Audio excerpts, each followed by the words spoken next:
Hi friends, welcome to Lakshmi maths. இன்னைக்கு என்ன பார்க்க போறோம்னா, ரயில்வேல ப்ரீவியஸ் இயர்ல கேட்ட ரீசனிங் கொஸ்டின்ஸ் வந்து பார்க்க போறோம். ஃபர்ஸ்ட் கொஸ்டின் பாருங்க. Select the correct mirror image of the given figure when the mirror is placed the right side of the figure. இந்த படத்தை நீங்க கண்ணாடியில காட்டுறீங்க. கண்ணாடி வந்து இந்த இடத்துல வச்சிருக்கோம் அப்படின்னா கண்ணாடியில அந்த படம் எப்படி தெரியும்னு கேட்டிருக்காங்க. நான் ஏற்கனவே மிரர் இமேஜ் வந்து சொல்லி கொடுத்துருக்கேன். மிரர் இமேஜ்ல எப்படி இருக்கும்? லெஃப்ட்ல உள்ளது ரைட்டுக்கும், ரைட்ல உள்ளது லெஃப்ட்டுக்கும் வரும். இதுதான் மிரர் இமேஜோட கான்செப்ட். இது ஏற்கனவே நான் யூடியூப்ல உங்களுக்கு டீச் பண்ணியிருக்கேன். நம்மளோட ஆல் இன் ஒன் கோர்ஸ்லையும் பேசிக்ல இருந்து டீச் பண்ணியிருக்கேன். ஸோ தெரியாத ஸ்டூடெண்ட்ஸ் அதில் பார்த்துக்கோங்க. ஓகேவா? கண்ணாடி பிம்பத்தின் வலது பக்கம் கண்ணாடியை பிம்பத்தின் வலது பக்கத்தில் வைக்கும் போது படத்தின் சரியான கண்ணாடி பிம்பத்தினை தேர்ந்தெடுக்கும். அதாவது கண்ணாடியை இந்த ரைட் சைடில் வச்சோம் அப்படின்னா எப்படி இந்த படம் வந்து தெரியும்னு கேட்டிருக்காங்க. ஓகே, ஸோ இதுதான் ஒரிஜினல் படம். ஓகேவா? ஸோ இப்போ இதை லெஃப்ட் ரைட்டுன்னு பிரிக்க போறீங்க. லெஃப்ட் ரைட்டுன்னு பிரிக்கும் போது சர்க்கிள் வந்து அதே மாதிரி தான், சர்க்கிளாக தான் இருக்க போது, எந்த இதுவுமே இல்லை, மாற்றமே இல்லை. அதுக்கப்புறம் என்னது, அந்த டாட்டு அதே மாதிரி தான் இருக்க போகுது. இப்போ இன்னும் லெஃப்ட் இந்த சென்டரில் இருக்க கோடும் மாற போகிறது இல்லை. இடது பக்கத்தில் உள்ளதும் வலது பக்கத்தில் உள்ளதும் தான் மாறும். ஸோ சென்டரில் உள்ள கோடு அப்படி இருக்கும். இங்கே வலது பக்கத்தில் இந்த மாதிரி ஷேப் இருக்கா, அது எங்கே வந்துடும்? அது இடது பக்கத்துக்கு வந்துடும். ஓகே, ஸோ அந்த ஷேப் எங்கே வந்துடும்? உங்களுக்கு இடது பக்கத்துக்கு வந்துடும். ஸோ இடது பக்கத்தில் இப்படி போகும் இந்த ஷேப்பு. இங்கே உள்ள ஷேப் எங்கே வந்துடும்? இது லெஃப்டில் உள்ளது ரைட்டுக்கு போயிடும். ஸோ அப்போ அந்த ஷேப் எங்கே வந்துடும்? உங்களுக்கு ரைட்டுக்கு வந்துடும். ஓகே, ஸோ ரைட்டுக்கு இந்த மாதிரி வந்துடும். ஓகேவா? ஸோ அதுக்கப்புறம் இங்கே இதை லெஃப்ட் ரைட்டுன்னு பிரிச்சிங்கன்னா இது லெஃப்ட், இது ரைட்டு. ரைட் சைடில் உள்ள இந்த ஷேப் எங்கே வந்துடும்? இந்த லெஃப்ட் சைடுக்கு வந்துடும். ஸோ அப்படி வரும்போது எந்த மாதிரி வரும்? இந்த மாதிரி வந்துடும். ஓகே, ஸோ அதே மாதிரி இந்த லெஃப்டில் உள்ளது இங்கே ரைட்டுக்கு வந்துடும். ஓகே, படம் ஃபைனலாக எப்படி கிடைக்கும்? இந்த மாதிரி கிடைக்கும். சென்டரில் உள்ளது எதுவுமே மாறாது. லெஃப்ட் உள்ளது ரைட்டுக்கும், ரைட்ல உள்ளது லெஃப்ட்டுக்கும் மாறும். இதுதான் மிரர் இமேஜோட கான்செப்ட். அப்ப இந்த படத்துல பாருங்க. ஸோ இந்த படத்துல இது கரெக்டா இருக்கு, இந்த சர்க்கிள் கரெக்டா இருக்கு. இந்த ஷேப் பாத்தீங்க அப்படின்னா இந்த இடம் பாத்தீங்கன்னா என்ன தப்பு இருக்கு? அந்த இடத்துல இப்படி போயிட்டு இந்த மாதிரி வந்திருக்கணும், அப்படிதானே இருக்கு. ஸோ அந்த இது தப்பா இருக்கு. இந்த படத்துல பாத்தீங்க அப்படின்னா இந்த செகண்ட் படத்துல என்ன தப்பு இருக்கு? இந்த இடத்த தப்பா கொடுத்துருக்காங்க. ஏன்னா நமக்கு இந்த இடம் எப்படி இருக்கணும்? இந்த மாதிரி வளைவா இருக்கணும். அதுக்கப்புறம் இந்த தேர்டு இந்த படத்துல என்ன தப்பு இருக்குன்னு பாருங்க. ஸோ இந்த படத்துல இந்த இந்த ஷேப்பை கரெக்டா கொடுத்துருக்காங்க. இங்க கீழே இருக்க ஷேப்பை பாருங்களேன். இந்த ரெண்டுமே ஓகே தான். கீழே இருக்க ஷேப்பை பார்த்தீங்கன்னா லெஃப்ட் ரைட்டு பார்த்தீங்கன்னா இங்கே லெஃப்டில் உள்ளது பார்த்தீங்கன்னா ஸோ இந்த பக்கம் வந்திருக்கு. ரைட்டில் உள்ளது எப்படி வந்திருக்கு? இந்த மாதிரி வரணும், இந்த மாதிரி வந்திருக்கணும், அப்படிதானே? இந்த ரைட்ல உள்ளது லெஃப்ட்டுக்கு போகும்போது இந்த மாதிரி வந்திருக்கணும். ஆனால் இங்கே அப்படியே இருக்கு இல்லை. அதனால ஆப்ஷன் சியும் தப்பு. ஆப்ஷன் டியில் மட்டும்தான் எல்லாமே கரெக்டாக இருக்கு நாம வரைஞ்ச மாதிரி. ஓகேவா? ஸோ கரெக்டாக அந்த சர்க்கிள் இருக்கு, டாட் இருக்கு. லெஃப்ட்ல உள்ளது ரைட்டுக்கும், ரைட்ல உள்ளது லெஃப்ட்டுக்கும் கரெக்டாக மாற்றிருக்காங்க. ஓகே, ஸோ மிரர் இமேஜினாலே அவ்வளோதான். லெஃப்ட்ல உள்ளது ரைட்டுக்கு போகும், ரைட்ல உள்ளது லெஃப்ட்டுக்கு போகும். ஓகேவா? ஸோ கொடுத்துருக்க சமன்பாட்டில் பார்த்தீங்க அப்படின்னா பிளஸையும் மைனஸையும் இன்டர்சேஞ்ச் பண்ணீங்க அப்படின்னா எந்த ஈக்குவேஷன் வந்து கரெக்டாக இருக்கும்? அதுதான் question. By interchanging the given two signs which of the following equation will be correct? பிளஸையும் மைனஸையும் இன்டர்சேஞ்ச் பண்ணீங்கன்னா ரெண்டுல எது கரெக்டாக இருக்கும் இதான் கேட்டிருக்காங்க. ஓகேவா? ஸோ ஃபர்ஸ்ட் என்ன சொல்லியிருக்காங்க? 11 - 16 × 3 divided by 4 plus 12 equal to 11. ஓகேவா? ஸோ ப்ளஸ் இருக்க இடத்துல மைனஸும், மைனஸ் இருக்க இடத்துல ப்ளஸும் தூக்கி போடணும். இப்போ மைனஸ் இருக்க இடத்துல ப்ளஸ் போட்டிங்கன்னா 11 + 16 × 3 divided by 4 minus 12. ஓகேவா? ஸோ இதை சால்வ் பண்ணும்போது ஃபைனல் ஆன்சர் 11 வந்துச்சு அப்படின்னா இந்த ஒன்றாவது ஆப்ஷன் வந்து கரெக்ட். ஓகேவா? ஸோ இப்போ சால்வ் பண்ணுங்க. என்ன அப்ளை பண்ணணும்? போர்டு மாஸ் ரூல் வந்து அப்ளை பண்ணணும். ஸோ போர்டு மாஸ் அப்ளை பண்ணீங்க அப்படின்னா பீனா பிராக்கெட், இங்கே பிராக்கெட் இல்லை, ஆஃப் இல்லை, டிவிஷன் இருக்கா? இருக்கு. அதுக்கப்புறம் என்ன பண்ணணும்? மல்டிப்ளிகேஷன் பண்ணணும். அப்போ இந்த இடத்த மட்டும் நம்ம எடுத்துக்கலாமா? 16 × 3/4 எழுதிக்கலாம். ஓகேவா? ஸோ இதை டிவைட் பண்ணால் ஃபுல்லாக டிவைட் பண்ண முடியாது, அதனால 3/4 வச்சுக்கலாம். இங்கே என்ன இருக்குது? 11 இருக்குது. ஸோ 11 ப்ளஸ் இங்கே -12 இருக்குது, அதை அப்படியே எழுதிக்கோங்க. ஒரு நாள் 4, 4 4 16. ஸோ இப்போ ஆன்சர் என்ன வரும்? 11 + 4 3 12. இங்கேயும் 12 இருக்குது, -12. ஸோ +12 -12 ரெண்டுமே கேன்சல் ஆகிரும். ஸோ ஃபைனல் ஆன்சர் என்ன வருது? 11 வந்துடுது. அப்போது ஒன்றாவது ஆப்ஷன் எனக்கு கரெக்டு. இதில் நான் ப்ளஸ்ஸை மைனஸை இன்டர்சேஞ்ச் பண்ணால் எனக்கு இடது பக்கமும் வலது பக்கமும் சமமாக வருது. அப்போ நான் எடுத்திருக்க ஒன்றாவது ஆப்ஷன் கரெக்டு. ஸோ ஒன்லி 1, அதாவது ஒன்லி 1 இருக்குது, போத் 1 and 2 இருக்குது. ஒன்று கரெக்டாக இப்போதைக்கு நான் என்ன முடிவு சொல்லலாம்? 1 மட்டும் கரெக்டுன்னு சொல்லலாம். 2 கரெக்டாக தப்பான்னு எனக்கு தெரியாது. ஸோ நான் சால்வ் பண்ணி பார்த்தா தான் 2 கரெக்டாக தப்பான்னு என்னால் சொல்ல முடியும். ஓகேவா? ஸோ இப்போதைக்கு நான் எந்த ஆப்ஷனுமே சூஸ் பண்ண முடியாது. இந்த 2 ஆப்ஷன் வேணா இப்போதைக்கு நான் எலிமினேட் பண்ணலாம். இப்போதைக்கு நான் இந்த 2 ஆப்ஷனில் எதுனாலும் வரலாம் அப்படிங்கக்கூடிய முடிவில் இருக்கலாம். இப்போ இதே இதுக்கு அதே மாதிரி ப்ளஸ்ஸையும் மைனஸையும் இன்டர்சேஞ்ச் பண்ணுங்க. 15 × 3 + 45 divided by 5 - 30. இதை சால்வ் பண்ணும்போது 28 வந்துச்சு அப்படின்னா இந்த ஆப்ஷன் கரெக்ட், இந்த 4வது ஆப்ஷன் கரெக்ட். ஓகேவா? ஸோ இப்போ பார்த்தீங்கன்னா இப்போ என்ன பண்ணணும், போர்டு மாஸ் ரூல் அப்ளை பண்ணணும். ஃபர்ஸ்ட் என்ன பண்ணணும், டிவிஷன் இருக்கு. ஸோ டிவைட் பண்ணலாமா, டிவைட் பண்ணால் என்ன வரும், 9 வரும். அதுக்கப்புறம் மல்டிப்ளிகேஷன் 15 3 45, 45 9 எத்தனை 54, 45 9 எத்தனை 54. இங்கே என்ன இருக்கு, -30 இருக்கு. ஸோ 54 -30 ஆன்சர் என்ன வரும் உங்களுக்கு இங்கே. ஸோ 4 5ல் 3 போனால் 2 24 வருது ஆன்சர். ஆனால் இங்கே என்ன இருக்கு, 28 இருக்கு. அப்போ அந்த பிளஸ்ஸையும் மைனஸையும் இன்டர்சேஞ்ச் பண்ணா இந்த 2வது சமன்பாடை என்னால் சால்வ் பண்ண முடியல. அதாவது இடது பக்கமும் வலது பக்கமும் எனக்கு ஈக்குவலா வரல. அப்ப 2வது இது எனக்கு ராங், 1 மட்டும் தான் கரெக்ட். அப்ப இந்த ஆப்ஷனை நான் எலிமினேட் பண்ணிடலாம். எனக்கு ஆப்ஷன் சி மட்டும் தான் கரெக்ட் அப்படின்னு நான் சொல்லிடலாம். ஓகே, தெளிவா புரியுதா? அடுத்த கொஸ்டின் போலாமா? இந்த கொஸ்டின்ல பாருங்க. ஸோ ஒரு பஸ்ஸில் கொடுத்துருக்காங்க. ஓகேவா? ஸோ என்ன சொல்லியிருக்காங்க, ஈச் ஆஃப் பிக்யூ ஆர்எஸ் டியூபி எத்தனை பேர் இருக்காங்க, 1 2 3 4 5 6 7 பேர் இருக்காங்க. ஓகேவா? Has an exam on different day of a week starting from Monday and ending on Sunday. ஒரு 7 பேர் இருக்காங்க. அவங்களுக்கு எக்ஸாம் வந்து ஆரம்பிக்காங்க எங்க இருந்துன்னா மண்டேல இருந்து சண்டே வரைக்கும். ஓகேவா? ஸோ ஒரே வாரத்துக்குள்ள தான் நடக்கு. ஓகே, ஸோ அதுக்கான இன்ஃபர்மேஷன் எல்லாமே கொடுத்துருக்காங்க. யாருக்கு திங்கக்கிழமை எக்ஸாம் அப்படின்னு கேட்டிருக்காங்க. ஓகே, ஸோ அப்போ எப்போ இருந்து ஆரம்பிக்காங்க, மண்டேல இருந்து. மண்டே, டியூஸ்டே, வெனஸ்டே, தேர்ஸ்டே, அதுக்கப்புறம் Friday, Saturday, Sunday. Okay, so நீங்கள் தமிழ் மீடியம் ஸ்டூடெண்ட் திங்கள், செவ்வாய், புதன், வியாழன், வெள்ளி, சனி, ஞாயிறு இந்த மாதிரி போட்டுக்கோங்க. Okay, so first line read பண்ணுங்க. இதில் தமிழ் மீடியம் ஸ்டூடெண்ட் பாருங்க, பிக்யூஆர்எஸ்டியூவி அப்படின்னு 7 பேர் இருக்காங்க. அவங்களுக்கு திங்கக்கிழமையிலேருந்து ஞாயிற்றுக்கிழமை வரை எக்ஸாம் நடக்கு. ஸோ ஒவ்வொருத்தருக்கும் எப்படி எக்ஸாம் நடக்கு அப்படிங்கிறதுக்கான இன்ஃபர்மேஷன் வந்து கொடுத்துருக்காங்க. ஓகே, ஸோ ஃபர்ஸ்ட் லைன் பாருங்க, S exam is immediately before R. R என்னைக்கு எக்ஸாம் எழுதுனானோ அதுக்கு முந்தின நாள் தான் எஸ் வந்து எக்ஸாம் எழுதுதான். எஸ்ஸின் தேர்வு ஆருக்கு முன் ஒட்டியவாறு உள்ளது. அப்போ இதை சைடில் இங்கே வந்து எங்கேயுமே என்னால் பிளேஸ் பண்ண முடியாது. அப்போ நான் இங்க சைட்ல பாயிண்ட் நம்பர் 1 போட்டுக்கலாமா? ஸோ எஸ்ஸோட தேர்வு என்னைக்குன்னா ஆருக்கு முந்தின நாள், இம்மீடியட்லி பிஃபோர். ஓகே, ஸோ நான் போட்டேன். அடுத்த லைன்ல என்ன சொல்லியிருக்காங்க, only 3 people have exam between U and Q. யூவுக்கும் கியூவுக்கும் இடையில 3 பேருக்கு எக்ஸாம் நடக்குதாம். யூ மற்றும் கியூவுக்கு இடையில் 3 நபர்களுக்கு மட்டுமே தேர்வுகள் உள்ளன. இதையும் என்னால் பிளேஸ் பண்ண முடியாது. நான் 2வது பாயிண்ட்னு போட்டு யூவுக்கும் கியூவுக்கும் இடையில 3 பேர் வர்றாங்க, அதையும் போட்டேன். ஓகே, அடுத்த பாயிண்ட பாருங்க, Q's exam is immediately before S. எஸ்ஸுக்கு உடனடியாக, எஸ்ஸுக்கு முன்னாடி அப்படின்னா எஸ்ஸுக்கு முந்தின நாள் கியூவுக்கு எக்ஸாம். ஓகேவா? ஸோ இந்த லைனை ரீட் பண்ணுங்க. கியூ என்பவரின் தேர்வு எஸ்ஸுக்கு சரியாக முன்னதாக உள்ளது. அப்படின்னா என்ன அர்த்தம்னா கியூ எஸ்ஸுக்கு முந்தின நாள் எக்ஸாம் எழுதுதான் அர்த்தம். அப்போ இங்க ஏற்கனவே ஆருக்கு முந்தின நாள் எஸ்ன்னு முத பாயிண்ட்ல படிச்சிட்டோம். அப்போ எஸ்ஸுக்கு முந்தின நாள் யாரு, கியூ. இந்த பாயிண்ட்லயே சேர்த்து விட்டுறலாமா? ஓகே, அடுத்த பாயிண்ட்டை ரீட் பண்ணுங்க. Only 2 people have exam between S and P. எஸ்ஸுக்கும் பிக்கும் இடையில 2 பேருக்கு எக்ஸாம் நடக்கு. ஓகே, அப்போ எஸ்ஸுக்கும் பிக்கும் இடையில, ஸோ 1வது பாயிண்ட்டுக்கும் 3வது பாயிண்ட்டுக்கும் லிங்க் இருக்கு. ஏன்னா இங்க எஸ் ஏற்கனவே வந்துருச்சு பாத்தீங்களா? அப்ப எஸ்ஸுக்கும் பிக்கும் இடையில எத்தனை பேருக்கு, 2 பேருக்கு. எஸ் மற்றும் பிக்கு இடையே 2 பேருக்கு தேர்வு உள்ளது. ஓகே, அடுத்த பாயிண்ட ரீட் பண்ணுங்க. P's exam on Tuesday. பியோட எக்ஸாம் செவ்வாய்க்கிழமை. ஓகேவா? பியின் தேர்வு செவ்வாய்க்கிழமை சொல்லியிருக்காங்களா? இது மட்டும் தான் டைரக்டான க்ளூ. ஸோ நம்ம இதை பிளேஸ் பண்ணலாமா? பி வந்து என்னைக்கு, செவ்வாய்க்கிழமை எழுதுறான். ஓகே, ஸோ இங்கே நம்ம பியை போட்டுடலாம்.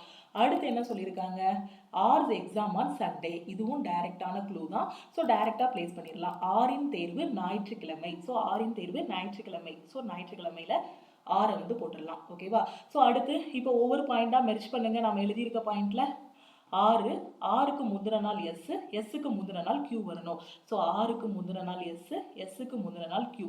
ஒண்ணுமே இல்லை, நம்ம ஃபர்ஸ்ட் ரீட் பண்ணும்போது க்ளூ எழுதி வச்சிருந்தோம் பார்த்தீங்களா? அதான் எக்ஸாம்ல உட்காந்து வரி வரியா படிச்சுட்டு இருக்காதீங்க. என்னென்ன பாயிண்ட்டை பிளேஸ் பண்ண முடியுதோ அந்த பாயிண்ட்டை, அந்த க்ளூவை கரெக்டா இதுல பிளேஸ் பண்ணுங்க. பிளேஸ் பண்ண முடியாததை சைட்ல இந்த மாதிரி 1வது பாயிண்ட், 2வது பாயிண்ட், 3வது பாயிண்ட்னு போட்டீங்க அப்படின்னா எக்ஸாம்ல ஈஸியா இருக்கும். பார்த்து அப்படியே நான் வந்து சப்ஸ்டியூட் பண்றதுக்கு. ஓகேவா? ஸோ இப்போ ஆர் வந்து இங்க பிளேஸ் பண்ணியிருந்தேன். ஏற்கனவே நான் 1வது பாயிண்ட் போட்டு வச்சிருந்தேன். ஆருக்கு முந்தின நாள் எஸ், எஸ்ஸுக்கு முந்தின நாள் கியூன்னு. ஸோ அதுபடி ஆருக்கு ஆருக்கு முந்தின நாள் எஸ், எஸ்ஸுக்கு முந்தின நாள் கியூ. இந்த எஸ் வச்சு ஒரு பாயிண்ட் இங்கே போட்டிருந்தேன், 3வது பாயிண்ட்டுக்கும் 1வது பாயிண்ட்டுக்கும் உள்ள ரிலேஷன். எஸ்ஸுக்கும் பிக்கும் இடையில 2 பேர் சொல்லியிருந்தாங்களா, ஸோ அதை போட்டுடலாமா? எஸ் இங்கே இருக்கான், அப்போ பி எங்கே போடலாம்? 1 2. ஸோ அப்போ பி இங்கே போட்டுடலாமா? எஸ்ஸுக்கும் பிக்கும் இடையில 2 பேர். அடுத்து இந்த பாயிண்ட்ல என்ன சொல்லியிருக்காங்க? யூவுக்கும் கியூவுக்கும் இடையில 3 பேர் வரணும்னு சொல்லியிருந்தாங்க. அப்போ யூவை எங்கே போட்டால் கியூவுக்கும் யூவுக்கும் இடையில 3 பேர் வருவாங்க. யூவை இங்கே போட்டிங்கன்னா யூவுக்கும் கியூவுக்கும் இடையில யாருமே வரமாட்டாங்க. ஆனால் 3 பேர் வரணும்னு ஏற்கனவே எழுதியிருக்கோம். அப்போ யூவை இங்கே போட்டோம் அப்படின்னா 1 2 3 பேர் வராங்களா யூவுக்கும் கியூவுக்கும் இடையில. அப்போ மீதி இருக்க பர்சன் யாரோ அவங்கள இங்கே பிளேஸ் பண்ணிடலாமா நாம? ஓகே, மீதி யார் வர்றாங்க? PQRS TUV நம்ம யாரெல்லாம் பிளேஸ் பண்ணியிருக்கோம்? PQRS T மட்டும் நம்ம பிளேஸ் பண்ணல. அப்போ இந்த இடத்துல நமக்கு யார் வருவாங்க? T, I கிடையாது, T. ஓகேவா? ஸோ இந்த இடத்துல I வந்து எக்ஸாம் எழுதுவாங்க. புரியுதா? கரெக்டாக எக்ஸாமில் டைரக்டான க்ளூ என்னெல்லாம் இருக்கோ அதை பிளேஸ் பண்ணிடுங்க. இப்படி டைரெக்டாக பிளேஸ் பண்ண முடியாத சைடில் பாயிண்டாக போட்டுக்கோங்க. அது அதுக்கப்புறம் இங்கே வந்து நம்ம மெர்ஜ் பண்ணுறதுக்கு ஈஸியாக இருக்கும். இதுதான் இதுக்கான கரெக்ட் ஆர்டர். ஓகேவா? இங்கே என்ன கேட்டிருக்காங்க? திங்கக்கிழமை யாருக்கு எக்ஸாம் அப்படின்னு கேட்டிருக்காங்க. ஸோ திங்கக்கிழமை யாருக்கு எக்ஸாம்? யூவுக்கு தான் திங்கக்கிழமை எக்ஸாம். ஓகேவா? ஸோ யூங்கிறது ஆப்ஷன் ஏ. ஓகே, கிளியரா புரிஞ்சிருச்சா? இப்படிதான் எக்ஸாம்ல பசில் சால்வ் பண்ணணும். சம்டைம்ஸ் ரயில்வே எக்ஸாம்ல இதுக்கு 1 மார்க் வந்து கொடுக்குறாங்க. சில நேரம் பார்த்தீங்கன்னா இதுக்கு 2ல இருந்து 3 மார்க் வரைக்கும் கொடுக்குறாங்க. ஒரு பசில் சால்வ் பண்ணிட்டீங்க, ஒரு சீட்டிங் அரேஞ்ச்மெண்ட் ஏதாவது ஒன்று சால்வ் பண்ணிட்டீங்கன்னா அதுக்கு கீழே 1 கொஸ்டினோ 2 கொஸ்டினோ இல்லை 3 கொஸ்டினோ கேட்குறாங்க. ஓகேவா? ஓகே, அடுத்த கொஸ்டின் பார்க்கலாமா? இந்த கொஸ்டினில் பாருங்கள், இது என்னது? Syllogism question. ஓகேவா? ஸோ ஸ்டேட்மெண்ட் வந்து கொடுத்துருக்காங்க. ஏற்கனவே நம்மளோட ஆல் இன் ஒன் கோர்ஸில் ரீசனிங் கீழே நான் எல்லாமே உங்களுக்கு டீச் பண்ணியிருக்கேன். சிலாஜிசம், ரீசனிங்கில் என்னென்ன டாபிக் வருமோ எல்லாமே A to Z டீச் பண்ணியிருக்கேன். ஸோ தெரியாத ஸ்டூடெண்ட்ஸ் வந்து அதில் பார்த்துக்கோங்க. ஓகே, ஃபர்ஸ்ட் ஸ்டேட்மெண்ட் என்ன கொடுத்துருக்காங்க? ஆல் பாக்ஸஸ் ஆர் பென்னு கொடுத்துருக்காங்க ஸ்டேட்மெண்ட். அப்போனா ஆல்னா என்னது? ஒன்றை சுற்றி இன்னொன்று வரணும். ஓகே, ஸோ ஃபஸ்ட்டு நான் இங்கிலீஷ் மீடியமுக்கு சொல்லிடுறேன், அதுக்கப்புறம் நான் தமிழ் மீடியமுக்கு சொல்கிறேன். ஓகேவா? ஸோ ஃபஸ்ட்டு டயக்ராம் எப்படி வரையணுங்கிறத தெரிஞ்சு வச்சுக்கோங்க. ஸோ ஆல் பாக்ஸஸ் ஆர் பென்னுனா பாக்ஸை சுற்றி பென் வரணும், எல்லா பாக்ஸுமே pen. So all box are pen. Syllogism solve பண்ணுறதுக்கு முன்னாடி சம்னா எப்படி டயக்ராம் வரையணும், ஆல்னா எப்படி டயக்ராம் வரையணும், சம் நாட்டுனா எப்படி வரையணுங்கிறத நல்லா தெரிஞ்சுக்கோங்க. பேசிக் கிளாஸ் பார்த்தா தான் இது வந்து புரியும். ஓகேவா? ஆல் பாக்ஸஸ் ஆர் பேனா, நான் பென்னு எழுதிட்டேனா, ஸோ எல்லா பாக்ஸுமே பேனு போட்டேனா. அடுத்து சம் பாக்ஸஸ் ஆர் ஜக்குன்னு சொல்லியிருக்காங்க. சம்னா எப்படி வரையணும்? ஒன்று தொட்டுட்டு இருக்க மாதிரி வரையணும். அப்போது பாக்ஸும் ஜக்கும் ஒன்று தொட்டுட்டு இருக்கணும். Some box are jug. அடுத்து என்ன சொல்லியிருக்காங்க? சம் ஜக்கார் கிளாஸஸ்ன்னு சொல்லியிருக்காங்க. அப்போ ஜக்கும் கிளாஸும் ஒன்று தொட்டுட்டு இருக்க மாதிரி வரையணும். படத்தை கொஞ்சம் அங்கே தள்ளி வரைஞ்சிருக்கலாம், ஸோ இருந்தாலும் அட்ஜஸ்ட் பண்ணிக்கோங்க. So some glass are jug, இல்லைன்னா சம் ஜக்கார் கிளாஸ். ஸோ படம் வரைஞ்சிட்டேன்னா இப்போ கன்க்ளூஷன் வாங்க. கன்க்ளூஷனில் என்ன சொல்லியிருக்காங்க? Some glass are boxes, some glasses are பாக்ஸஸ்ன்னு சொல்லியிருக்காங்க. சம்னா என்ன அர்த்தம்? கிளாஸும் பாக்ஸும் ஒன்று தொட்டுட்டு இருக்கணும், இல்லைன்னா கிளாஸும் பாக்ஸும் ஆல் கன்க்ளூஷனுக்குள்ளே இருக்கணும். கிளாஸும் பாக்ஸும் ஒன்று தொட்டுட்டு இருக்காங்களா? இல்லை, கிளாஸ் வந்து ஜக்கு கூட தான் தொட்டுட்டு இருக்காங்க. ஸோ ரொம்ப யோசிக்க கூடாது, கிளாஸ் தான் ஜக்குக்குள்ளே இருக்கலாம் மேம், அப்போ கொஞ்சம் ஜக்கு வந்து பாக்ஸுக்குள்ளே இருக்கும் அப்படின்லாம் சொல்லக்கூடாது. பாக்ஸுக்குள்ளே இருக்கலாம் அப்படிதான் சொல்லுவீங்க. எப்படி சொல்லுவீங்க? கொஞ்சம் கிளாஸ் வந்து ஜக்குக்குள்ளே இருக்கும், அதே மாதிரி பாக்ஸுக்குள்ளே இருக்க வாய்ப்பு இருக்குது அப்படின்னு தான் சொல்லுவீங்க. வாய்ப்பு உள்ளது அப்படின்னு தானே சொல்லுவீங்க. அப்போ இது எங்கே வந்துடும்னா டெஃபினைட் கன்க்ளூஷனில் வராது, பாசிபிலிட்டியில் வந்துடும். பாசிபிலிட்டின்னு மட்டுமே ஒரு டாபிக் வந்து நீட்டாக டீச் பண்ணியிருப்பேன், ஸோ அதில் பார்த்துக்கோங்க. ஓகேவா? ஸோ இது வந்து பாசிபிலிட்டி கிடையாது, இது definite conclusion, 100% true conclusion. So அப்போ சம் கிளாஸ் ஆர் பாக்ஸ்னா கிளாஸும் பாக்ஸும் ஒன்று தொட்டுட்டு இருக்கணும். தொட்டுட்டு இருக்காங்களா? இல்லை. அப்போ இது தப்பான conclusion. No glass is a பாக்ஸ்ன்னு சொல்லியிருக்காங்க. ஓகேவா? கிளாஸுக்கும் பாக்ஸுக்கும் எந்த சம்பந்தமும் இல்லைன்னு சொல்லியிருக்காங்க. நான் ஏற்கனவே சொல்லியிருக்கேன், ஒரு பாசிட்டிவ் டயக்ராம்குள்ளே எப்போவாது நெகட்டிவ் கன்க்ளூஷன் வருமா? வராது.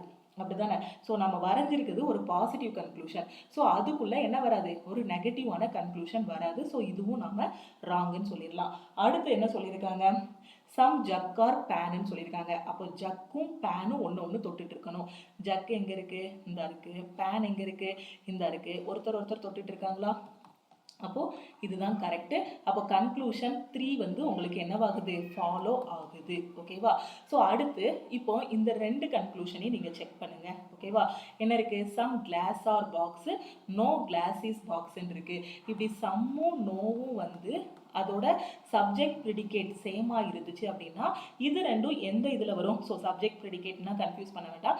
இங்கே சம் வந்திருக்கு, இங்கே நோ வந்திருக்கு, இங்கேயும் கிளாஸ் வந்திருக்கு, இங்கேயும் கிளாஸ் வந்திருக்கு, இங்கேயும் பாக்ஸ் வந்திருக்கு, இங்கேயும் பாக்ஸ் வந்திருக்கு.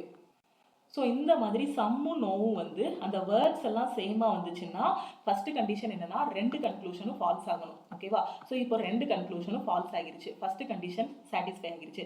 ரெண்டாவது கண்டிஷன் என்னன்னா சம் நோ வந்திருக்கணும். ஸோ சம்மும் நோவும் வந்திருக்கு. அதில் இருக்கக்கூடிய அந்த வேர்ட்ஸ் பாருங்க, இங்கேயும் கிளாஸ் இருக்கு, இங்கேயும் கிளாஸ் இருக்கு, இங்கேயும் பாக்ஸ் இருக்கு, இங்கேயும் பாக்ஸ் இருக்கு. ஸோ இந்த மாதிரி இந்த வேர்ட்ஸும் சேமா வந்துச்சு அப்படின்னா இது ரெண்டையும் நம்ம என்ன சொல்லலாம்னா எய்தர் ஆர் கன்க்ளூஷன்ல சொல்லலாம். Either 1 or 2. ஓகேவா? ஸோ பிகினர் யாருக்காவது புரியலன்னா ஆல் இன் ஒன் கோர்ஸ்ல சிலாஜிசம் டாபிக் வந்து டீச் பண்ணியிருப்பேன். ஸோ அதில் பார்த்துக்கோங்க. ஓகேவா? ஸோ அப்போ இதுக்கான ஆன்சர் என்னன்னா 3 either 1 or 2 follows and 3 follows. ஓகேவா? ஸோ இதுதான் இதுக்கான ஆன்சர். ஓகேவா? ஸோ இப்போ ஆப்ஷன் வாங்க. ஆப்ஷனில் எப்படி இருக்கோ அதுக்கு தகுந்த மாதிரி நம்ம சூஸ் பண்ணிக்கலாம். ஓகேவா? ஆப்ஷனே இல்லையா? ஓகே, ஆப்ஷன் இதாக இருக்குது பாருங்க. ஸோ ஆப்ஷன் நான் என்ன சொன்னேன்? Either 1 or 2 follow. Either 1 or 2. எங்கே எய்தர் ஆர் கேஸ் யூஸ் பண்ணணும்னா டெஃபினைட் கன்க்ளூஷன் ஃபால்ஸ் ஆகணும். அது ஃபால்ஸ் ஆன பிறகு சம்மும் நோவும் பேர் வரணும். அப்படி வந்து அதில் இருக்கக்கூடிய அந்த வேர்ட்ஸ் எல்லாம் சொன்னேன் இல்லையா, அது சேமாக வந்துச்சுன்னா எய்தர் ஆர் வந்து ஃபாலோ ஆகும். இங்கே எய்தர் ஆர்ங்கிற ஆப்ஷன் இல்லை. நமக்கு என்னென்ன வந்துச்சு? எய்தர் 1 or 2 ஃபாலோஸ், அதுக்கப்புறம் 3 ஃபாலோஸ். ஓகேவா? ஸோ இதுதான் நம்மளோட கரெக்ட் ஆன்சர். ஆனால் ஆப்ஷனில் பார்த்தீங்கன்னா இந்த எய்தர் ஆர் ஆப்ஷன் இல்லை. ஓகேவா? ஸோ அதனால நம்ம என்ன சொல்லிக்கலாம்? 3 மட்டும் ஃபாலோ ஆகுதுன்னு சொல்லிடலாம். அவன் ஆப்ஷனில் கொடுக்கல. ஸோ அவன் என்ன சொல்லியிருக்கான்னா டெஃபினைட் கன்க்ளூஷன் மட்டும் தான் ஆன்சராக கொடுத்துருக்கான். ஸோ ஆப்ஷன் 4 தான் கரெக்ட்னு நாம சொல்லிடலாம். மற்ற ஆப்ஷன்ஸ் எல்லாத்தையும் எலிமினேட் பண்ணிடலாம். இது போத். ஓகேவா? போத்னா ரெண்டுமே ஃபாலோ ஆகுதுன்னு அர்த்தம். இதுக்கு என்ன அர்த்தம்னா எய்தர் ஆர் வேற, போத்தோட மீனிங் வேற. போத்னா ரெண்டுமே ஃபாலோ ஆகுதுன்னு மீனிங். எய்தர்னா இது அல்லது அது அப்படி மீனிங். ஓகேவா? ஸோ இது வந்து ஆல் 3ன்னு சொல்லியிருக்காங்க. 3மே ஃபாலோ ஆகுதுன்னு சொல்லியிருக்காங்க. அதனால இதை எலிமினேட் பண்ணிடலாம். அப்போ இதுக்கான ஆன்சர் என்னன்னா ஆப்ஷன் படி போனீங்கன்னா ஒன்லி கன்க்ளூஷன் 3 ஃபாலோஸ். நான் உங்களுக்கு சொல்லி கொடுத்தது படி பார்த்தீங்க அப்படின்னா சப்போஸ் நீங்க போற எக்ஸாம்ல உங்களுக்கு இன்னொரு ஆப்ஷனும் இருக்கலாம். Either 1 or 2 follows and 3 follows அப்படிங்கிற மாதிரி இருக்கும். ஸோ அப்படி இருந்துச்சுன்னா நீங்க இந்த ஆப்ஷன் தான் சூஸ் பண்ணணும். இப்போ இந்த ஆப்ஷன் இல்லாத காரணத்தினால இந்த ஆப்ஷனை நம்ம சூஸ் பண்ணியிருக்கோம். ஓகே, கன்ஃபியூஷன் இல்லைன்னு நினைக்கிறேன். தமிழ் மீடியம் ஸ்டூடெண்ட் பார்த்துக்கோங்க. ஃபர்ஸ்ட் என்ன சொல்லியிருக்காங்க? அனைத்து பெட்டிகளும் பேன்கள் அப்படின்னு சொல்லியிருக்காங்க. ஸோ அனைத்துனா என்ன பண்ணணும்? ஒன்றை சுற்றி இன்னொன்று வர மாதிரி டயக்ராம் போடணும். அனைத்து பெட்டிகளும் பேன். அடுத்து என்ன சொல்லியிருக்காங்க? சில பெட்டிகள் குடங்கள். ஸோ சில பெட்டி, சிலனா ஒன்று தொட்டுட்டு இருக்க மாதிரி போடணும். ஸோ சில பெட்டிகள் குடங்கள். அடுத்து சில குடங்கள் கண்ணாடிகள். ஸோ சிலனா ஒன்று தொட்டுட்டு இருக்க மாதிரி போடணும். ஸோ போட்டாச்சு கண்ணாடி. ஓகேவா? ஸோ டயக்ராம் எப்படி வரைஞ்சிருக்கேன்னு புரியுதா? அனைத்து, எல்லா அப்படிங்கக்கூடிய வார்த்தை வந்துச்சுன்னா ஒன்றை சுற்றி இன்னொன்று வர மாதிரி போடணும். அதே சில அப்படின்னா ஒன்றை இன்னொன்று தொட்டுட்டு இருக்க மாதிரி டயக்ராம் போடணும். ஓகேவா? ஸோ இதுக்கு முடிவுகள் பாருங்க. சில கண்ணாடிகள் பெட்டிகள்னு சொல்லியிருக்காங்க. சில கண்ணாடிகள் பெட்டிகள்னா கண்ணாடியும் பெட்டியும் ஒன்று தொட்டுட்டு இருக்கணும். தொட்டுட்டு இருக்காங்களா? கண்ணாடி இங்கே இருக்கு, பெட்டி இங்கே இருக்கு. ஸோ அதனால இந்த கன்க்ளூஷன் தப்பு. நான் ஏற்கனவே சொல்லிட்டேன், கொஞ்சம் கண்ணாடி குடத்துக்குள்ள இருக்கும், அந்த கண்ணாடி பெட்டிக்குள்ள இருக்கும் அப்படின்லாம் சொல்லக்கூடாது. அது எங்கே வந்துடும்? பாசிபிலிட்டினா வந்துடும். ஓகேவா? இருக்க வாய்ப்பு உள்ளது அப்படின்னு கொடுத்துருப்பாங்க. ஓகேவா? ஸோ எந்த கண்ணாடியும் ஒரு பெட்டி அல்ல அப்படின்னு சொல்லியிருக்காங்க. ஸோ இது வந்து என்ன டயக்ராம்? ஸோ ஒரு பாசிட்டிவான டயக்ராம். அதுக்குள்ளே நெகட்டிவ் கன்க்ளூஷன் வருமா? வராது. இதை பார்த்தாலுமே எந்த கண்ணாடியும் பெட்டி அல்ல நம்மளால சொல்ல முடியாது. ஓகேவா? ஸோ இது பாசிபிலிட்டியில் வர வாய்ப்பு இருக்குது. அதனால இதுவும் தப்புன்னு சொல்லிடலாம். ஆனால் இந்த மாதிரி சில, அதுக்கப்புறம் அல்ல, இது ரெண்டுமே பார்த்தீங்கன்னா சில அல்ல வந்து அதில் இருக்க வேர்ட்ஸ் எல்லாம் சேமாக இருந்துச்சு. இந்த ரெண்டு வார்த்தையும், இங்கேயும் கண்ணாடி இருக்குது, இங்கேயும் கண்ணாடி இருக்குது, இங்கேயும் பெட்டி இருக்குது, இங்கேயும் பெட்டி இருக்குது. அது போக சிலங்கிற வார்த்தையும் வந்திருக்கு, அல்லங்கிற வார்த்தையும் வந்திருக்கு. ரெண்டு கன்க்ளூஷனும் ஃபால்ஸ் ஆகி சில அல்லங்கிற வார்த்தை வந்து அதில் இருக்கக்கூடிய வேர்ட்ஸ் கண்ணாடி கண்ணாடி, பெட்டி பெட்டின்னு வந்திருக்கு. ஸோ இந்த மாதிரி வேர்ட்ஸும் சேமாக இருந்துச்சு அப்படின்னா இதுக்கான கன்க்ளூஷன் என்னன்னா எய்தர் 1 or 2, ஒன்று அல்லது ரெண்டு மட்டும் பின்பற்றுகிறது அப்படின்னு போட்டிருப்பாங்க ஆப்ஷன்ல. ஓகேவா? ஸோ எய்தர் 1 or 2 வரும். ஓகேவா? அடுத்து சில குடங்கள் பான்கள் அப்படின்னு சொல்லியிருக்காங்க. குடம் எங்க இருக்கு? இந்த இருக்கு. பான் எங்க இருக்கு? இந்த இருக்கு. குடமும் பேனும் ஒன்று தொட்டுட்டு இருக்காங்க. ஸோ அப்போ மூணாவது கன்க்ளூஷன் ஃபாலோ ஆகுது. இப்போ ஆப்ஷன்ல நமக்கு எய்தர் 1 or 2 இல்லாத காரணத்தால ஒன்லி 3 ஃபாலோஸ் மட்டும் தான் சூஸ் பண்ணியிருக்கோம். ஓகே, அடுத்த கொஸ்டின் போலாமா? அடுத்த கொஸ்டின் பாருங்க. ஸோ இங்க என்ன சொல்லியிருக்காங்க? இரண்டாவது ஸோ இங்கிலீஷ் மீடியம் ஸ்டூடெண்ட் பாருங்க, select the option that is related to the fifth letter cluster in the same way as the second letter cluster is related to the first. அதாவது இது ரெண்டுக்கும் ஒரு ரிலேஷன் இருக்கு, இது ரெண்டுக்கும் ஒரு ரிலேஷன் இருக்கு. அப்போ இதுக்கும் இன்னொரு வேர்டுக்கும் என்ன ரிலேஷன், இதான் நம்ம கண்டுபிடிக்கணும். ஓகேவா? ஹைங்கிறத எஸ்ஜி ஆர்ஜே இது கூட ரிலேட் பண்ணியிருக்காங்க, மூங்கிறத இது கூட ரிலேட் பண்ணியிருக்காங்க, பீட்டுங்கிறத எது கூட ரிலேட் பண்ணுவீங்க, இதான் கேட்டிருக்காங்க. ஸோ என்ன பண்ணியிருக்காங்க, ஹச்சுங்கிறது எஸ்ஸா மாறி இருக்கு. ஸோ ஹச் இந்த இருக்கு, அதை எஸ்ஸா மாத்திரனா என்ன பண்ணணும், ஆப்போசிட்ல பார்த்துக்கலாமா? நீங்கள் வந்து இந்த ஏலேருந்து இசட் வரைக்கும் நம்பரை மனப்பாடம் பண்ணிக்கோங்க. அப்படி இல்லைன்னா ஏலேருந்து இசட் வரை எழுதிட்டு இந்த மாதிரி நம்பர் போட்டுக்கோங்க எக்ஸாமில்.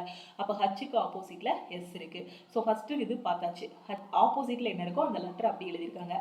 அடுத்து ஐலேருந்து ஜிக்கு போகணும். ஸோ ஐலேருந்து ஜிக்கு போகணும்னா என்ன பண்ணணும், ஐ 9வது இடத்துல இருக்கு, ஜி 7வது இடத்துல இருக்கு. அப்போ -2 போட்டால் போதுமா? ஐலேருந்து ஜிக்கு போகணும்னா -2 போட்டால் போதும். அடுத்து என்ன பண்ணியிருக்காங்க, ஜியை ஆர் கூட கம்பேர் பண்ணியிருக்காங்க. ஜியை கரெக்டு தானே? ஸோ ஜியை ஆர் கூட கம்பேர் பண்ணியிருக்காங்க. ஸோ இது எப்படின்னு பாருங்க, ஜிக்கு ஆப்போசிட்ல டி, அந்த டீலேருந்து -2 எடுத்தால் என்ன வந்துடும், ஆர் வந்துடும். ஸோ ஒவ்வொரு கான்செப்டும் ஞாபகம் வருதா? ஃபர்ஸ்ட் லெட்டருக்கு என்ன பண்ணியிருக்காங்கன்னா ஆப்போசிட்ல என்ன இருக்கோ அதை அப்படி எழுதியிருக்காங்க. ஆப்போசிட்ல உள்ளதை அப்படி பார்த்து எழுதணும். ரெண்டாவது இதுக்கு -2 எடுக்கணும். மூணாவது இதுக்கு என்னன்னா ஆப்போசிட்ல இருக்கிறத பார்த்துட்டு அதுல இருந்து -2. ஓகேவா? ஜிக்கு ஆப்போசிட்ல டி இருக்கு, அதுல இருந்து -2 எடுத்தா ஆர் வந்துடும். அடுத்து ஹச்ல இருந்து ஜேக்கு போயிருக்காங்க. ஸோ ஹச்ல இருந்து ஜேக்கு போகணும் அப்படின்னா ஹச்சுங்கிறது 8வது இடம், ஸோ ஜேங்கிறது 10வது இடம். ஸோ +2 எடுத்தால் போதுமானது. ஹச்சில் இருந்து ஜேக்கு போகிறதுக்கு +2 எடுத்திருக்காங்க. ஓகே, ஸோ அதே இதை இங்கே அப்ளை பண்ணலாமா? பிஇஏடி பீட்டுக்கு. ஸோ பிஇஏடி. ஓகே, ஸோ பீட்டுக்கு அப்ளை பண்ணலாம். ஃபர்ஸ்ட் என்ன பண்ணணும், பிக்கு ஆப்போசிட்ல யார் இருக்கான்னு பார்க்கணும். பிக்கு ஆப்போசிட்ல யார் இருக்காங்க, ஒய் இருக்காங்க, எழுதியாச்சு. அடுத்த இதுக்கு என்ன பண்ணணும், அடுத்த இதில் என்ன சொன்னேன் நாம, அடுத்த இதுக்கு என்ன பண்ணணும், -2 எடுக்கணும். அப்படிதானே? இப்போ ஐயை வந்து ஜியா மாற்றிருந்தாங்க. ஸோ 9லேருந்து -2 எடுத்தால் 7 வந்துச்சு. இருந்து -2 எடுத்தீங்க அப்படின்னா என்ன வரும், சி வரும். ஓகேவா? ஸோ அடுத்த இதுக்கு என்ன பண்ணணும், அடுத்த இதுக்கு நான் என்ன சொல்லியிருந்தேன் உங்களுக்கு, ஆப்போசிட்ல என்ன வருதோ அதுலேருந்து -2 எடுக்கணும். அப்போ ஏக்கு ஆப்போசிட்ல இசட்லேருந்து -2 எடுத்தால் எக்ஸ் வரும். ஓகேவா? YC X. ஸோ இந்த ஒரு ஆப்ஷனில் மட்டும்தான் ஒய்சி எக்ஸ்ன்னு இருக்கு. ஸோ ஆப்ஷன் சி தான் கரெக்ட்னு சொல்லிடலாம். மற்ற ஆப்ஷன்ஸை நம்ம எலிமினேட் பண்ணிடலாம். அதாவது கொடுத்துருக்கிறதுல என்ன லாஜிக்குன்னு பாருங்க, அதே லாஜிக்கை இந்த இதுக்கு அப்ளை பண்ணீங்கன்னா ஈஸியாக ஆன்சர் வந்துடும். ஜஸ்ட் ஏபிசிடி தெரிஞ்சாலே போதும். இந்த மாதிரி கொஸ்டினை ஈஸி. இந்த கொஸ்டினில் என்ன சொல்லியிருக்காங்க, consider the given question and decide which of the following statement is sufficient to answer the question சொல்லியிருக்காங்க. ஓகேவா? ஸோ கொஸ்டின் உங்ககிட்ட என்ன கேட்டிருக்காங்க அப்படின்னு பார்த்தீங்கன்னா, all natural numbers are whole numbers, எல்லா இயல் எண்களுமே முழு எண்களா அப்படின்னு கேட்டிருக்காங்க. ஓகேவா? இதான் உங்ககிட்ட கேட்டிருக்க கொஸ்டின். நான் 2 ஸ்டேட்மெண்ட் சொல்கிறேன். ஒரு ஸ்டேட்மெண்ட் என்னன்னா, all natural numbers + 0 are called whole numbers, எல்லா இயலெண்கள் கூட. ஸோ இயலெண்கள்னா என்னது, 1 2 3 n வரைக்கும் இருக்கிறது இயலெண்கள். அந்த இயலெண்கள் கூட ஒரு 0வை சேர்த்துக்கிட்டீங்க அப்படின்னா அதுதான் என்னது, முழு எண்கள் அப்படின்னு சொல்லியிருக்காங்க. அப்போ முழு எண்கள்னா என்னது, 0 1 2 n. இந்த ஒரு லைன்ல இருந்தே புரிஞ்சுக்கிட்டோமா? நேச்சுரல் நம்பர்ஸுங்கிறது 1லேருந்து n வரைக்கும், அது கூட ஒரு 0வை சேர்க்கணும். 0லேருந்து n வரைக்கும் இருக்கிறது அப்போ முழு எண்கள், 1லேருந்து n வரைக்கும் இருக்கிறது இயலெண்கள். ஆன்சர் கிடைச்சிருதா? அப்போ 1 வச்சே நம்ம என்ன பண்ணிடலாம், ஆன்சர் பண்ணிடலாம். இப்போ என்ன கேட்டிருக்காங்க, எல்லா நேச்சுரல் நம்பருமே முழு எண்களா அப்படின்னு கேட்டிருக்காங்க. ஸோ அப்போ நம்ம ஸ்டேட்மெண்ட் 1 வச்சு மட்டுமே என்ன பண்ணிக்கலாம், இதுக்கு வந்து ஆன்சர் பண்ணிக்கலாம். இப்போ ரெண்டாவது இது பாருங்களேன், whole numbers are different from natural நம்பர்ஸ்ன்னு சொல்லியிருக்காங்க. முழு எண்கள் வந்து இயலெண்களிலிருந்து மாறுபட்டது அப்படின்னு சொல்லியிருக்காங்க. இதை வச்சு நம்மளால ஆன்சர் பண்ண முடியுமா? முடியாது. ஓகேவா? ஸோ இந்த ஃபர்ஸ்ட் ஸ்டேட்மெண்ட் வச்சு நம்மளால சொல்லிடலாம். ஓகேவா? ஸோ எல்லா நேச்சுரல் நம்பர்ஸுமே முழு எண்கள்னு சொல்லிடலாம். அப்படிதானே? முழு எண்கள்னா 0 1 2 n வரைக்கும் இருக்கிறது. அந்த முழு எண்களுக்குள்ளதான் யார் இருக்காங்க, இயலெண்கள் இருக்காங்க. இயலெண்கள்ங்கிறது யாரு, 1 2 3 n வரைக்கும் இருக்கிறது இயலெண்கள். 1லேருந்து n வரைக்கும் பார்த்தீங்கன்னா இயலெண்கள். அதே 0லேருந்து n வரைக்கும் பார்த்தீங்க அப்படின்னா உங்களுக்கு என்ன இருக்கும், முழு எண்கள் இருக்கும். ஓகேவா? அப்போ எல்லா இயலெண்களுமே உங்களுக்கு என்னது, முழு எண்கள் தான். ஓகே, ஸோ அப்போ 1வது ஸ்டேட்மெண்ட் வச்சு நம்ம வந்து ஆன்சர் பண்ணிடலாம். Okay, so first Tamil medium student பாருங்க, அனைத்து இயலெண்களும் முழு எண்களான்னு கேட்டிருக்காங்க. 0 உட்பட அனைத்து இயலெண்களும் முழு எண்கள் எனப்படும். அப்படிதானே? இயலெண்கள்னா என்னது, 1 2 3 n வரைக்கும் இருக்கிறது இயலெண்கள். அந்த இயலெண்கள் கூட ஒரு 0வை சேர்த்தீங்க அப்படின்னா அது என்னவா மாறிடும், முழு எண்களா மாறிடும். ஓகேவா? ஸோ அப்போ இந்த ஃபர்ஸ்ட் ஸ்டேட்மெண்ட் வச்சே நாம என்ன சொல்லிடலாம், இயலெண்கள், அனைத்து இயலெண்களுமே முழு எண்கள்னு சொல்லிடலாம். ஏன்னா முழு எண்களுக்குள்ளதான் யார் இருக்கா, இயலெண்கள் இருக்காங்க. ரெண்டாவது ஸ்டேட்மெண்ட்ல என்ன சொல்லியிருக்காங்க, முழு எண்கள் இயலெண்களிலிருந்து மாறுபட்டது. இந்த வரியை வச்சு நம்மளால சொல்ல முடியுமா, முடியாது. அப்போ only one is sufficient to answer the question. So ரெண்டு வந்து நம்மளால ஆன்சர் பண்ண முடியாது ரெண்டை வச்சு. ஓகே, அடுத்த கொஸ்டின் பார்க்கலாமா. இந்த கொஸ்டின்ல பாருங்க. ஸோ ஒரு நம்பர் சீரிஸ் கொடுத்துருக்காங்க. என்ன கொடுத்துருக்காங்க, 10, 9, 17, -10, 54ன்னு சொல்லியிருக்காங்க. அடுத்த நம்பர் என்ன வரும் அப்படின்னு கேட்டிருக்காங்க. ஸோ நான் ஏற்கனவே சொல்லியிருக்கேன், நம்பர் சீரிஸ் பார்த்தாலே அடுத்தடுத்த நம்பருக்கு என்ன பண்ணிடணும், டிஃபரன்ஸ் எடுத்துடணும்னு சொல்லியிருக்கேன். அப்போ இதுக்கு டிஃபரன்ஸ் எடுத்தீங்க அப்படின்னா 10ல் 9 போனால் எத்தனை, 1. ஓகேவா. ஸோ என்ன 1, -1. அடுத்து 9ல் இருந்து 17 போயிருக்கு. அப்போ என்ன வரணும், +8. 9, 8, 17. ஸோ 17 -10 மாற்றணும். அப்போ 17ல இருந்து எதை கழிச்சா -10 வரும், ரொம்ப யோசிக்காதீங்க. -27 போட்டால் வந்துருமா, அதாவது 17 எதை மைனஸ் பண்ணணும், ஸோ இங்கே -10 இருக்கு. ஸோ 27 மைனஸ் பண்ணணும், இல்லை இது ரெண்டையும் ஆட் பண்ணி மைனஸ் போட்டு விட்டுருங்க. ஓகேவா, ரெண்டையும் ஆட் பண்ண என்ன வரும், 27. ஸோ அந்த மைனஸ் தூக்கி போட்டுருங்க. ஏன்னா ஃபைனல் ஆன்சர் மைனஸில் வரணும்னா அந்த பெரிய நம்பர்ல என்ன இருக்கணும், மைனஸுங்கிற அடையாளம் இருக்கணும். சாதாரண கூட்டல் கழித்தல் தான். அதுக்கப்புறம் இங்கே -10 54 மாறணும். அப்போ என்ன பண்ணணும், இது கூட ஒரு 64 கூட்டணும். 64 -10 54. அப்போ இதெல்லாம் பார்க்கும்போது ஏதாவது தோணுதா, 1, 8, 27, 64 பார்க்கும்போது ஏதாவது தோணுதா. இது என்ன நம்பர், 1 கியூபு, இது 2 கியூபு, இது 3 கியூபு, இது 4 கியூபு. அப்போ அடுத்து வர்றது என்னவா இருக்கும், 5 கியூபா வரும். 5 கியூபுங்கிறது எத்தனை, 125. ஓகேவா. ஸோ இப்போ அடையாளம் பாருங்க, ஃபர்ஸ்ட் மைனஸ் கொடுத்துருக்காங்க, அடுத்து பிளஸ், அடுத்து மைனஸ், அடுத்து பிளஸ். அப்போ அடுத்து வர்றது என்ன வரணும், மைனஸ்ல வரணும். ஸோ -125. அப்போ 54 125ல இருந்து கழிச்சு பெரிய நம்பர்ல என்ன அடையாளம் இருக்கு, மைனஸ் இருக்கு, அதை தூக்கி போட்டுற வேண்டியதுதான். அப்போ 125 -54, ஸோ 71. என்ன 71, -71. இதுதான் இந்த கொஸ்டினுக்கான ஆன்சர். ஸோ மைனஸ் வந்ததுனால ரொம்ப கன்ஃபியூஸ் ஆகாது. ஒண்ணுமே இல்லை, ஃபர்ஸ்ட் நம்பருக்கு மைனஸ், ரெண்டாவது நம்பருக்கு பிளஸ், மைனஸ் பிளஸ் மைனஸ் பிளஸ்னு ஆல்டர்னேட்டா வந்திருக்கு. ஓகே, ஸோ இது எல்லாமே ரயில்வேல ப்ரீவியஸ் இயர்ல கேட்ட ரீசனிங் கொஸ்டின்ஸ். இன்னும் நிறைய செட் ஆஃப் கொஸ்டின்ஸ் இருக்கு. எல்லாத்தையுமே நம்ம 1 by 1 டிஸ்கஸ் பண்ணலாம். ஓகே, ஸோ இந்த வீடியோ பிடிச்சிருந்தா லைக் பண்ணுங்க. நீங்க இன்னும் லக்ஷ்மி மேக்ஸ் ஆப்பை டவுன்லோட் பண்ணல அப்படின்னா பிளே ஸ்டோர்ல போய் லக்ஷ்மி மேக்ஸ் ஆப்பை டவுன்லோட் பண்ணிக்கோங்க. நம்ம ஆப்ல இருக்கக்கூடிய ஆல் இன் ஒன் கோர்ஸுக்கு இன்னைக்கு 1 day மட்டும் ஆஃபர் இருக்கு. நேற்றே இன்ஃபார்ம் பண்ணியிருந்தோம். ஸோ ஆல் இன் ஒன் கோர்ஸ்ல இன்னைக்கு நீங்க ஜாயின் பண்ணீங்க அப்படின்னா வெறும் 1499 மட்டும் நீங்க பே பண்ணா போதுமானது. ஸோ உங்களுக்கு லைஃப் டைம் வேலிடிட்டி. ஓகேவா. ஸோ இன்னைக்கு ஒரு நாள் தான் இந்த ஆஃபர் வந்து க்ளோஸ் ஆகிரும். ஸோ ஆல் இன் ஒன் கோர்ஸ்ல ஜாயின் பண்ணக்கூடிய ஸ்டூடெண்ட்ஸ், ஸோ இன்னைக்கு ஆஃபர்ல ஜாயின் பண்ணக்கூடிய ஸ்டூடெண்ட்ஸ் வெறும் 1499 மட்டும் பே பண்ணா போதுமானது. இந்த ஆல் இன் ஒன் கோர்ஸ்ல என்னென்ன கவர் ஆகும் அப்படின்னு பார்த்தீங்கன்னா, maths, reasoning, general awareness, science, English எல்லாமே கவர் ஆகும். நீங்கள் ரயில்வே படிக்கிறீங்க அப்படின்னா ரயில்வேல உள்ள எல்லாமே இதில் கவர் ஆகும். ரயில்வேல வரக்கூடிய NTPC, group D, ALP, technician grade 1, grade 3, JE exam, RPF, constable, SI எல்லாமே கவர் ஆகும். நீங்கள் SSC படிக்கிறீங்கன்னா SSCக்கு கீழே வரக்கூடிய CGL, CHSL எல்லா எக்ஸாமுமே கவர் ஆகும். ஒரே ஒரு கோர்ஸ் தான். ஸோ சென்ட்ரல் கவர்மெண்ட் எக்ஸாம் எல்லாமே நீங்கள் வந்து கிளியர் பண்ணிக்கலாம். ஸோ ஒரே ஒரு கோர்ஸில் நீங்கள் ஜாயின் பண்ணாலே போதுமானது. ஸோ எல்லா சென்ட்ரல் கவர்மெண்ட் எக்ஸாமும் உங்களால் ஃபஸ்ட் அட்டெம்ப்டில் கிளியர் பண்ண முடியும். ஏன்னா ஓவராலாக நீங்கள் எக்ஸாம்ஸ்ன்னு எடுத்துக்கிட்டிங்கனாலே அதோட சிலபஸ் என்னென்னா English, maths, reasoning, general awareness, science. இதை தாண்டி வேறு எதுவுமே ஆப்ஜெக்டிவ் கொஷின்ஸ் வந்து கேட்க போகிறது கிடையாது. ஓகேவா. ஸோ இது எல்லாமே இதில் கவர் பண்ணியிருப்போம். அதுவும் செப்பரேட்டாக ரயில்வேனா, நீங்கள் ரயில்வே படிக்கிறீங்கன்னா ரயில்வே ஸ்டூடெண்ட்டுக்கு என்னென்ன தேவையோ அது ஃபுல்லாக ரயில்வே ஃபோல்டரில் டீச் பண்ணியிருப்போம். அதே மாதிரி SSC படிக்கிறீங்கன்னா SSC ஸ்டூடெண்ட்டுக்கு என்னெல்லாம் தேவையோ அது ஃபுல்லாக SSC ஃபோல்டரில் டீச் பண்ணியிருப்போம். அதே மாதிரி நீங்கள் TNPSC படிக்கிறீங்க அப்படின்னா அதுக்கான கிளாஸஸ் வந்து TNPSCக்கான ஃபோல்டரில் தனித்தனியாக டீச் பண்ணியிருப்போம். ஏன்னா ஒரே ஸ்டூடெண்ட்டை இப்போ எல்லா எக்ஸாமும் ப்ரிப்பேர் பண்ணுறாங்க. அவங்களால தனித்தனியாக ஒவ்வொரு இதுலையும் ஜாயின் பண்ண முடியாது. அப்படிங்கிறதுக்காக தான் ஆல் இன் ஒன் கோர்ஸ்ன்னு கொண்டு வந்து அதுக்குள்ளேயே எல்லாமே டீச் பண்ணியிருப்போம். ஓகேவா. ஸோ அதே இது நீங்கள் ஃபைனல் இயர் படிக்கிறீங்க, BSCயோ இல்லை BEயோ, இன்ஜினியரிங்கில் என்ன டிபார்ட்மெண்ட் ஆனாலும் இருக்கட்டும். ஸோ கேம்பஸ் இன்டர்வியூ ப்ரிப்பேர் பண்ணுறீங்க அப்படின்னா அதுக்கு பேசிக் என்னது, ஃபர்ஸ்ட் ரவுண்ட் என்ன வைப்பாங்க, உங்களுக்கு ஆப்டிடியூட் டெஸ்ட் தான் வைப்பாங்க. ஆப்டிடியூட் அண்ட் ரீசனிங் தான் கேட்பாங்க. ஸோ அதுக்கான கிளாஸஸும் நம்மளோட ஆல் இன் ஒன் கோர்ஸில் வந்து டீச் பண்ணியிருப்போம். ஸோ நீங்கள் காலேஜ் ஃபைனல் இயர் படிக்கக்கூடிய ஸ்டூடெண்ட்ஸாக இருக்கீங்க, இல்லை college first year second year படிக்கிறீங்க, கேம்பஸ் இன்டர்வியூவில் செலக்ட் ஆகணும் அப்படின்னாலும் நம்மளோட ஆல் இன் ஒன் கோர்ஸில் இருக்கக்கூடிய கிளாஸஸ் மட்டுமே ஃபாலோ பண்ணாலே போதுமானது.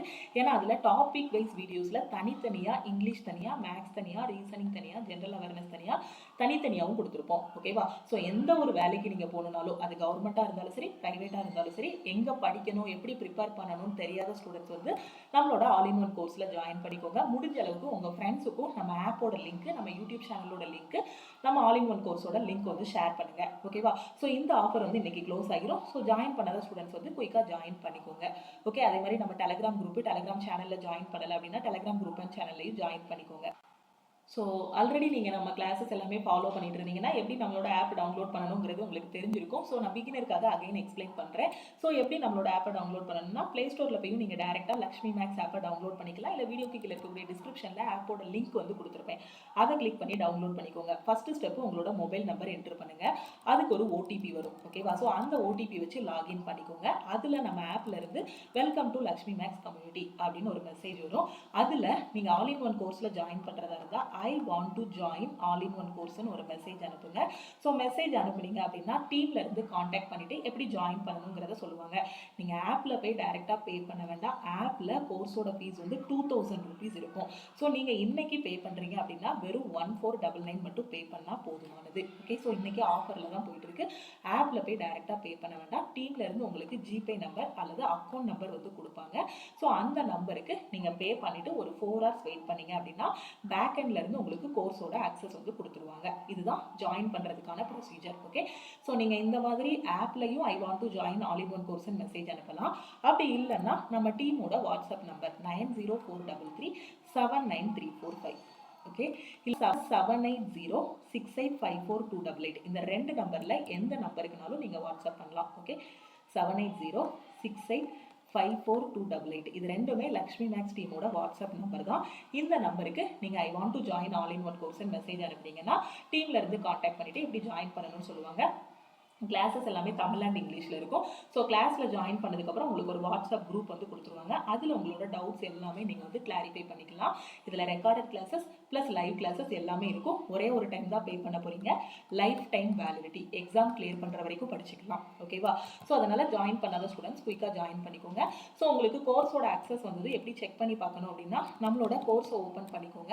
நம்மளோட ஆப்பை ஓப்பன் பண்ணிக்கோங்க. ஓப்பன் பண்ணதுக்கப்புறம் இந்த இடத்துல ஆல் இன் ஒன் கோர்ஸுக்கு கீழே ஸ்டார்ட் லேர்னிங் இருக்கும். இதை கிளிக் பண்ணி நீங்கள் வந்து உங்களோட ப்ரிப்பரேஷன் வந்து ஸ்டார்ட் பண்ணிடலாம்.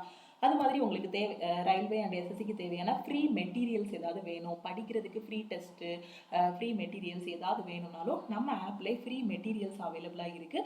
ஸோ லக்ஷ்மி மேக்ஸ் ஆப்பை டவுன்லோட் பண்ணிவிட்டு அதில் ஃப்ரீ மெட்டீரியல்ஸ்குள்ளே போனீங்கன்னா அதில் இருக்கக்கூடிய பிடிஎஃப்ஸு, அது புக்ஸ் எல்லாமே நீங்கள் டவுன்லோட் பண்ணிக்கலாம். உங்களுக்கு தேவையான எல்லா புக்ஸு, ஃப்ரீ டெஸ்ட் பேட்ச் எல்லாமே அவைலபிளாக இருக்கும்.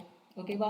ஸோ அது மாதிரி நீங்கள் கிளாஸ் எப்படி ஓப்பன் பண்ணணும்னு பார்த்தீங்கன்னா all in one course open பண்ணிவிட்டு கண்டென்ட்டுக்குள்ளே போனீங்க அப்படின்னா உங்களுக்கான கிளாஸஸ் எல்லாமே அவைலபிளாக இருக்கும். ஓகே, ஃபஸ்ட்டு வீடியோ வந்து ஹவு டு யூஸ் திஸ் ஆப்னு ஒரு வீடியோ இருக்கும். அதை பார்த்துட்டிங்கனாலே நீங்கள் எந்த ஃபோல்டரை ரெஃபர் பண்ணணும், எப்படி ப்ரிப்பேர் பண்ணணுங்கிறதுக்கான கரெக்டான பிளான் ஸ்ட்ராட்டஜி எல்லாமே சொல்லியிருப்பாங்க. ஓகே, ஸோ எல்லாமே பெர்ஃபெக்டாக இருக்கும். இந்த டாபிக் வைஸ் வீடியோஸ் எதுக்கு கொடுத்துருக்கோம் அப்படின்னு பார்த்தீங்கன்னா கேம்பஸ் இன்டர்வியூலாம் ப்ரிப்பேர் பண்ணுவாங்க இல்லையா, அந்த ஸ்டூடெண்ட்டுக்கு வெறும் மேக்ஸு ரீசனிங் மட்டும் போதும். ஸோ அவங்களுக்காக இது கொடுத்துருக்கோம். ரயில்வே ப்ரிப்பேர் பண்ணக்கூடிய ஸ்டூடெண்ட்ஸ் ரயில்வே ஃபோல்டரை ரெஃபர் பண்ணுங்க. எஸ்எஸ்சி ஸ்டூடெண்ட்டு எஸ்எஸ்சி ஃபோல்டரை ரெஃபர் பண்ணுங்க. பேங்கிங்னா இந்த ஃபோல்டரை ரெஃபர் பண்ணுங்க. டிஎன்பிஎஸ்சி ஸ்டூடெண்ட்டு இந்த ஃபோல்டரை ரெஃபர் பண்ணிக்கோங்க. இது போக என் டவுட் இருக்குது அப்படின்னா லக்ஷ்மி மேக்ஸ் டீமுக்கு காண்டாக்ட் பண்ணிங்கன்னா உங்களோட டவுட்ஸ் எல்லாமே கிளாரிஃபை பண்ணிடுவாங்க. ஓகேவா? எந்த டைம்னாலும் நீங்கள் கால் பண்ணலாம். ஸோ அவங்க உங்களோட டவுட்ஸ் என்ன டவுட்டாக இருந்தாலும் எப்போனாலும் கிளாரிஃபை பண்ணிடுவாங்க. அது மாதிரி வாட்ஸ்அப் குரூப்லேயும் உங்களோட டவுட்ஸ் எல்லாமே நீங்கள் வந்து ஷேர் பண்ணிக்கலாம். கோர்ஸில் ஜாயின் பண்ணுற டவுட்ஸ் மட்டும் இல்லை, நீங்கள் வந்து ஒரு காம்படிட்டிவ் எக்ஸாம் ப்ரிப்பேர் பண்ணிட்டு இருக்கீங்க. ஆனால் உங்களுக்கு அதாவது பார்த்தீங்கன்னா எனக்கு ஏஜ் பார் ஆயிடுச்சு, இல்லை என்னோட குவாலிஃபிகேஷன் கரெக்டாக இருக்குமா, இந்த போஸ்டிங் எனக்கு கரெக்டாக இருக்குமா, இந்த மாதிரி என்ன டவுட் இருந்தாலுமே நீங்கள் டீமுக்கு வந்து வாட்ஸ்அப் பண்ணி கேட்டுக்கலாம். ஓகேவா? ஓகே, ஸோ இது போக வேறு ஏதாவது டவுட் இருக்குன்னா மறக்காமல் வாட்ஸ்அப் பண்ணுங்கள். திருப்பியும் நம்ம இன்னொரு கிளாஸில் மீட் பண்ணலாம். நம்ம வாட்ஸ்அப் குரூப்பு, டெலகிராம் குரூப்பில் இன்னும் ஜாயின் பண்ணலை அப்படின்னா டெலகிராம் குரூப் அண்ட் சேனலில் ஜாயின் பண்ணிக்கோங்க. தேங்க்யூ.